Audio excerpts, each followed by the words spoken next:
পাণ্ডবদের জন্য কর্ণের সাথে ছলনা করে।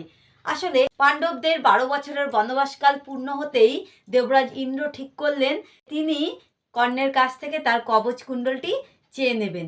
এই কথা অবশ্য সূর্যদেব কর্ণের স্বপ্নে এসে জানিয়ে দেন, কিন্তু কর্ণ তাতে কোনরূপ দ্বিধাবোধ করেন না। পরদিন মধ্যাহ্নকালে গঙ্গা স্নানের পর কর্ণ যখন সূর্যদেবের আরাধনা করেন, ঠিক তখনই তার দ্বারে একজন ব্রাহ্মণ আসেন। ব্রাহ্মণটি কর্ণের কাছ থেকে দান হিসেবে তার কবচ কুণ্ডলটি নিতে চায়। একথা শোনার পর কর্ণ তার কবচ কুণ্ডলটি ব্রাহ্মণের হাতে দিয়ে বলেন, আমি জানি আপনি কে।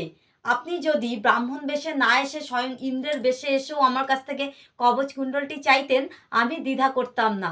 আপনার কোনরূপ ছলনার প্রয়োজন ছিল না। পরিবর্তে অব্যর্থ শক্তি নামক অস্ত্রটি অর্জুনকে বধ করার জন্য তিনি নিয়েছিলেন, যেটি ঘটোৎকচের আত্মত্যাগের জন্য বিফলে যায়।